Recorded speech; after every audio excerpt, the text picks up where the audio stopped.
Thank you. So we're going to be talking about diversity, equity, and inclusion right now. This is a really important topic. So if you can't hear me in the back, let me know. I'm not going to read this, but this is our diversity and inclusion clause that I want to take a minute for each of you to read it on your own. If you can't see it in the back, let me know. Can you see it in the back? Okay. All right, so take a minute and read this, please.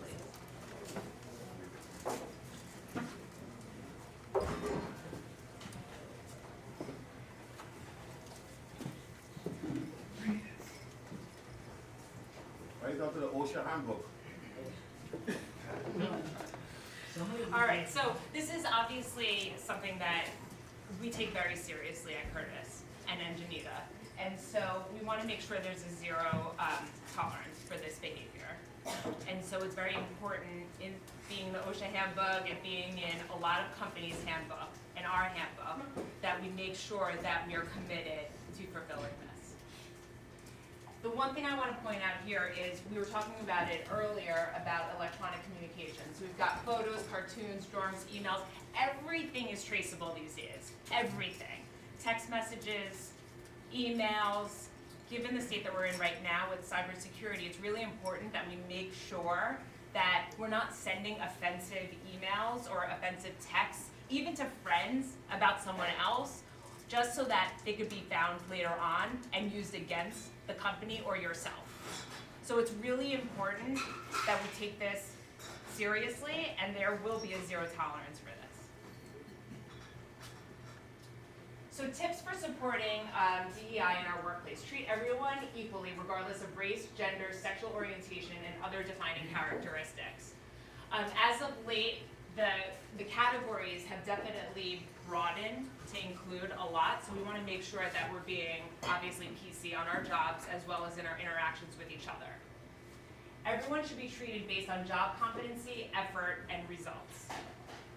We shouldn't be calling people names. This is all, common sense, but it has to be said because it's very quick to let out an obnoxious comment, apparently. And so we want to make sure that we're treating everyone based on their performance, job competency, and what they can do. We need to support DEI efforts on the site by reporting any concerning situations or treatment to the client, including graffiti.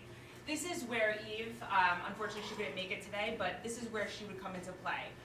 If there's anything that happens on the job site that just does not look kosher, that doesn't look right, obviously including graffiti or even interactions that you all have with one another, Eve and myself are available for you to contact and talk to about these situations. There are many times that I've talked to some of you just about other situations, but if you're feeling offended, if you feel like there's something happening on the job site, you need to speak up. It's really important that we have a cohesive environment here and that everyone is looking out for each other and making sure that we're working in a good environment. So foster an inclusive environment, all should be heard. This can lead to broader perspectives and better decisions. As a company, and AJ, I know he's in the back, and Steve, and Gary, they all take this very seriously, and it's very important that all of you do too. Can I add Yep. something to that? You mentioned text message and email. It extends to your social media, even your personal social media. Personal social media is no longer private, right? It's usually very visible to the whole world. We've had instances where people on a project where there's a confidentiality related to the project and the design of the project, and they post it on their own personal social media. We've got to be really mindful of our clients, the owners, and what their demands are. And if we're uncertain, let's err on the side of conservative and not post those things. If there's something that you wanna say and you know it's not gonna be taken well by most of the world, I mean, you're entitled to your opinion and no one wants to shut down, free speech. But especially on LinkedIn where you're representing yourself as a member of Pitch Petition, but if you're or Enginata or OSCS, if you're representing yourself as part of any of these companies on your social media, there are harsh implications of you using any harsh language and saying anything that is out of alignment with the company's values. So I would suggest on your private social media, remove company names if you have them there. On your LinkedIn, be very mindful of how you speak. Fair? Thank you. Okay, so this, how many of you have seen this portrait before? Okay, so. Hello? So this is a really good portrayal of, what we've been talking about in terms of diversity, but more specifically, it's about equality, equity, and justice. So you see in this first picture over here on the left, it's portraying inequality. Some of the things that you see are that the tree is tilted more to the left, right? So then obviously this individual, this little kid, can get more apples. Or maybe it's too much for him, right? And so he doesn't know how to receive all of those apples. And then you have this kid over here on the right that can't figure out how to even get one apple. Okay, so this is a picture that depicts inequality. Then you move on to equality. What do you see here different from the first picture? They're both on ladders, Same size. same size. So they have equal resources to go apple picking. What else do you see? The tree's still tilted. Yep, the tree's still tilted. But the kid on the right just ain't got a chance. Exactly. So still doesn't have a chance. So you can have even distribution of resources, but you still might have inequality, right? So then we move to equity down here. What do we see here on the bottom left picture? Ladder. Taller ladder. Tree less tilted or? So they can both reach the tree. So they both can reach the tree, okay? But there's more fruit on the outside. But there's definitely, yep, see, you got it. More fruit on the left-hand side than there is on the right side, okay? And so then we have justice here on the bottom right. And what do you see here? The tree straightened up and now there's even distributed that and same Yep. size ladder. Same size ladders, yep. The tree is actually being pulled, right? Being pulled here with these two strings and with these, I'm like Steve, I'm like, what's this? Kickers. And so bringing up the tree, right? As you go on your day-to-day, right? I'm not asking you to think about this in, when you're doing your role and responsibility, to think about equality, equity, and justice. But in the grand scheme of things, this is a process, okay? It doesn't happen with a snap of a finger. This is something that we have to embed in our culture, we have to embed in our minds, and really treat people with equal opportunity, and provide equal resources for all, especially at the workplace. Any questions? Thank you, Nan. Okay, Scott? Scott's gonna talk about technology. We are a technology-based company. Great. Great. All right, everybody. So I know most of you know what BIM modeling is. I'm sure most of you have seen models on the job. Those of you that haven't, if you have any questions, let us know. But modeling basically, and what we do with the BIM is we're modeling the project. We're looking at clash detections. We're working through all the problems that usually happen in the field, right? It's something that we can do now on a computer, remotely. We can have discussions with other trades. We can figure out the problems before they hit the job. Scanning is another thing that we've been doing lately, where we can come to the job with our scanning machine and we can scan the job. We can get a lot of information for kitting. We can get information for prefab. We can get information for the GC if they wanted a topography type setting for the job site. So that's another thing that Engineer is doing. Scott, can you talk about it, please? Okay, then we have a prefabrication, right? So everybody knows or should know what we're doing with prefab, right? We try to look at different details. Eddie will look at that through pre-con in the beginning. We'll kick that off to the job. And the main reason that we want to do prefab, right? Safety, we can work in a controlled environment. We can save some time and some money. We can save the general contractors some general conditions with cleanup and laborers. We can also help with the labor force on the job as well. So we have Engineer. If anybody doesn't know who Engineer is, right? Everybody introduced themselves before. They're our Curtis affiliate that provides the BIM and the scanning services, right? Then we have OSCS. I'm sure everybody knows who OSCS is, right? Whenever I come walking on your job, they're like, oh, here we go, what's for prefab today, right? So, but OSCS is also a Curtis affiliated, right, based in New Jersey, and it's a full union shop in case anybody didn't know that. When am I pressing this thing? Forward. Why do these services matter, and how do they help our organization, and how do they help you? Like we just said, you know, we can work with OSCS. We can work in conjunction in the shop and in the field. So you're getting two things done at the same time. We can ship stuff there. We can get stuff to the site to help you move faster, to help you have a cleaner job site. With Engineer, we can help you figure out problems on the job site. We just had something at DPL, right in the staircase, where we were trying to frame a wall. Aldo said to me, you know, that pipe's in the way. I called Puna. We look at the model. That pipe is not in the model. Now we got a change order on that job site to build a soffit, to extend our wall, and that's a service that we can help out with too. So Engineer processes, right? We do our modeling. If anybody doesn't know what modeling is, right, we'll take all the subcontractors on the job. They'll do a coordinated model, and they'll basically build the job in 3D, right?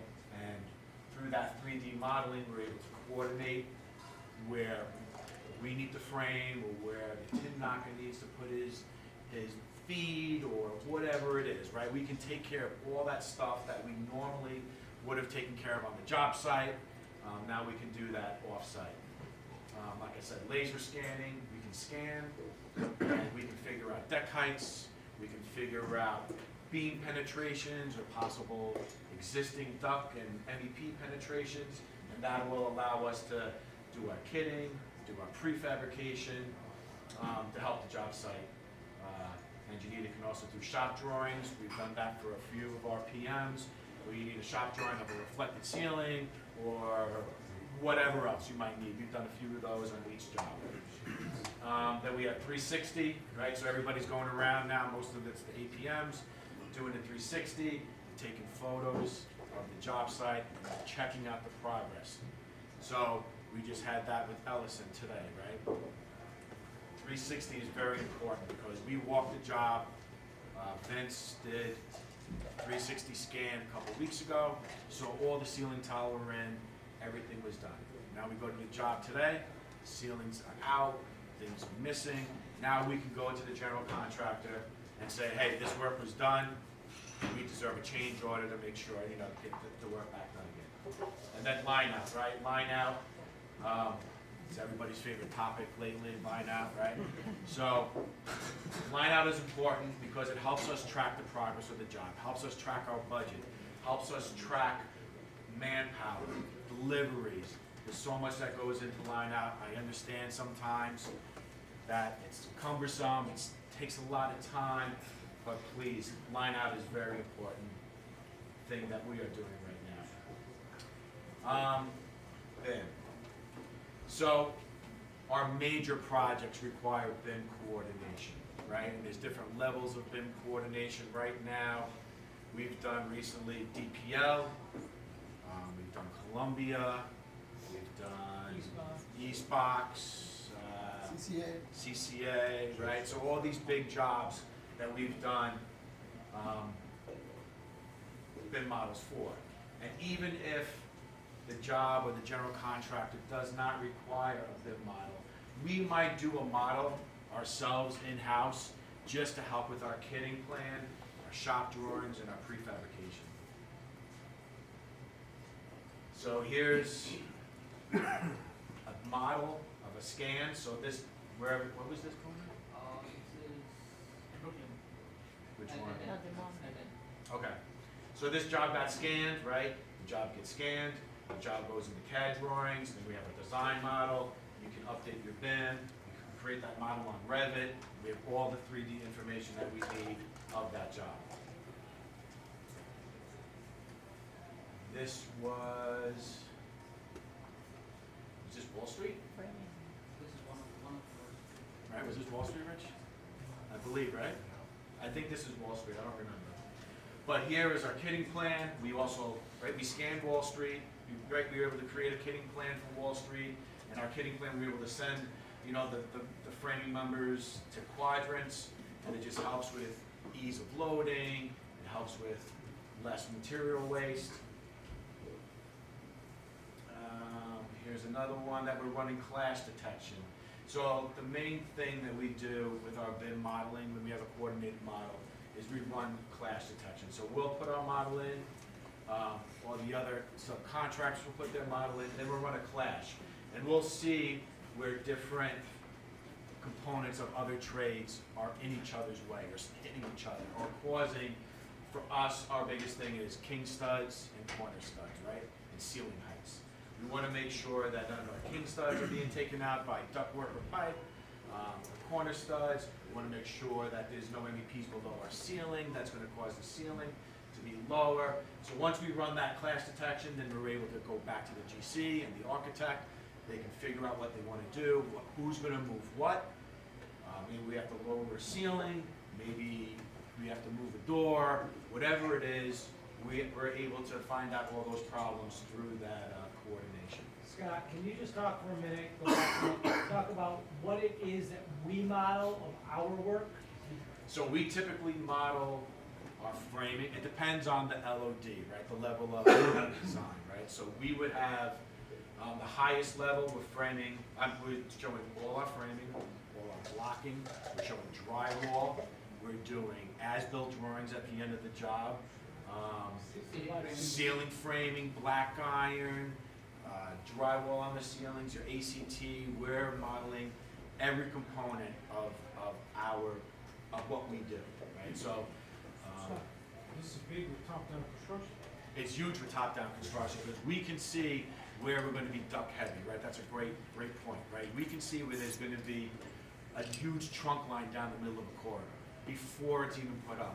We can go to the general contractor and say, listen, we're going to frame this wall, we're going to drywall down, we're going to tape it, we're going to fire stop it, and believe me, right, Rodney, we're going to get a lot of fight from the GC all the time. I didn't want to do that. The tin knockers are like, well, you're going to, but it's something that helps us in the long run, right? To do that top-down construction. So that's a great point. Kitting. So kitting is providing a pre-cut bill of material for metal, top track studs, sheetrock, and other materials. Engineer will develop a kitting plan by modeling the framing using the design documents with kits broken down by room showing all quantities. And all our jobs will be kitted, right? So first job that we really did this on was probably one Wall Street, where we took the job, we broke it down into quadrants. We might even broken it down smaller on some of the big floors. And we got all the material together and sent it to each quadrant. It helps with the loading, like I said before, helps with waste, and it just makes the job a little bit easier to load, a little bit easier to manage. Here's an example of kitting. I don't remember what job this was. It could be Facebook, correct. So here's all our studs. We have a key on the plan, right, to show where each color We goes, have an example. right to. Yeah. So here you go. So we would have. You can't read it. You can't see it, but everything here would show you your room number. It would show you how many studs you need, the sizes of the studs that you need, the cripples, the headers, your door studs, your king studs, anything like that would be on that little plan there, and that coordinates with the drawing. and Engineer does all of that process in the office. Like I said, we can do shop drawings, we can do panel layouts, we can do RCPs, you can do floor plans, elevations, we've done sections and details when a GC has asked us for stuff like that. Like I said, scanning, right? We can scan new work, we can scan existing work, we can tie that into our BIM model, we can provide existing conditions such as slab heights and floor levelness. The last job that we scanned was Essex, I believe, correct? Ambulatory, sorry. Okay, so ambulatory. And from the ambulatory scan, and with the help of Glenn, we were able to come up with a bunch of pre-cut materials to send to the job site. We were able to figure out things that weren't really on the drawing, maybe a room or a wall, the existing wall wasn't where it was supposed to be on the drawing. We were able to help out the general contractor, and we were able to provide those services. We can do, Engineer can provide a 3D scan of any job site with an accuracy of 1/8 of an inch, and a point cloud that is graphically depicts all scan surfaces. So, for those of you who haven't seen a scan, I would ask you to maybe reach out to Puna and see what a scan looks like. It's very cool to see. When I first saw it, I was amazed at how much detail a scan can pick up. And believe it or not, maybe I'm aging myself, but this is the future of construction, right? When I started, right, Whitey, you had a beeper and a roll of quarters, your phone, your beeper went off, you went down, you called the office, and they asked you a question, right? So now it's totally different, right? Now everything can be seen, everything can be taken care of, mostly prior to you stepping on site. So this new job that Steve just talked about, we're gonna start modeling, and we can model in conjunction with the framing, before the framing. We can have everything figured out before Danny is getting studs sent to the job. This was at your other job, Danny. For Vista? Was it, no. B&B. Yeah. That was for JT Megan, right, the JT Megan job. So we came onto the job site, there was issues with the benchmark, and they didn't know what to do, how to do it. We came, we scanned, and the different colors represent different elevations of plus or minus above 0. So we did that for the general contractor, gave it to the general contractor. At that point, they were able to establish a benchmark that was good for the whole job. Open space, right, is a thing that we've been using lately. I think it's a great idea. You guys walk around with your camera, you upload your photos, your videos, and then we can see what's happening on site, you can see the progress of the site, and later on, if something happens, like ceiling tile coming out, or damage on a wall, or damage on a door frame, whatever it might be, we can go back, look at those scans and say, well, all the ceiling tiles were in on October 20th, and now it's October 27th, and 3/4 of them are out. So you have to give us a change order for that. So open space is a great tool just to track everything that's going on the job site weekly. Just to add to 360 open space, because I don't think it's being used enough right now. If you're a foreman and you got a job with LDs, can you think about how that would help you getting a 360 walkthrough of your job every week? Anyone? I use it 360. Right? So when they come to you, Danny, and they say, on November 29th, you should have closed up all the walls, and they see the amount of MEPs that are behind in those walls, right? That's our defense, right? It helps project management when they put their requisition in for November, and we may be trying to overbill, right, to get cash positive on the job, and they come back and say, no way we're paying you for sheetrock bottoms, you didn't do any of your sheetrock bottoms. And we could say, hey, why don't you walk around the space here virtually? You don't even need to go to the job site because we know you haven't been there. and go check it out virtually. So there's so many fruits that we get from the 360. It also enables, you know, if AJ can't get to a job or Gary can't get to a job and they want to see how a job's progressing, right? They can walk through the job, right? There's so much fruit that comes from it. So we're pushing the PMs and the operations team to get Arshels and the team out there doing the 360s all the time. But if you're a foreman and you're seeing your jobs not getting 360, push your team. Say, can we get someone here to walk the job? There's so much stuff, and just archiving those videos, what it does for us and protects us from is huge. It also can help with delayed claims and stuff, like you did on Wall Street. Yep, yep. So again, line out, not gonna beat a dead horse, right? Line out is something that we need to do. It helps estimating, right? Because they can see progress, they can see how long it takes to do something, right? They can actually see that. So that can help them with future jobs and future bids. We can track the progress of the job. We can see how many men we need, how many men we don't need. Maybe we gotta add more. Maybe we gotta take people away. It's a great way to look at the job and let everybody understand what's going on that job on a weekly basis. And then prefab, that is, you can take it back.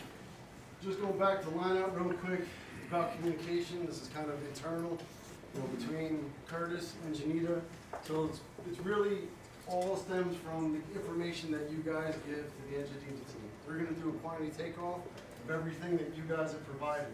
So if you guys are very detailed, very easy for us to understand, they'll be able to give good data back. That data is then given to the project team. They get to see the productions that are being achieved. We got to be able to have really good conversations with Whitey, with Scott, with Jimmy, the supers, the foreman, to see can we switch out different people on certain tasks. Everything that we do has time associated to it, has dollars associated to it. So this allows us to look at that. This also allows us to look ahead. Every week we get to do a look ahead, so we get to put in or highlight areas that we intend on working. We know that things are gonna change, but this is the plan that we had going forward into that current week or that 2-week look ahead. Again, those will tell us how many man days were allotted for that time frame. We'll be able to see how many men or women should be on that job site for that week. And we'll be able to then adjust our crew size accordingly. So just wanted to bring that up there again. Louder? Yeah. I'm sorry. Thanks. So just want to bring it up, it's all based on communication. Your communication to us will allow for better communication back to the project team. And Janita is always the ones doing the quantity takeoff, so please be as detailed as you possibly can. There's less questions that they have to ask, it's less questions that I have to answer on Wednesdays, it's less questions that the project team has to then figure out on the Monday review. Let's see. Oh, prefabrication, like what Scott brought up, parallel workforces. As you guys are laying out on the job sites, we've identified what items can be made off-site, particularly panelization, ladders for any soffits that can be made.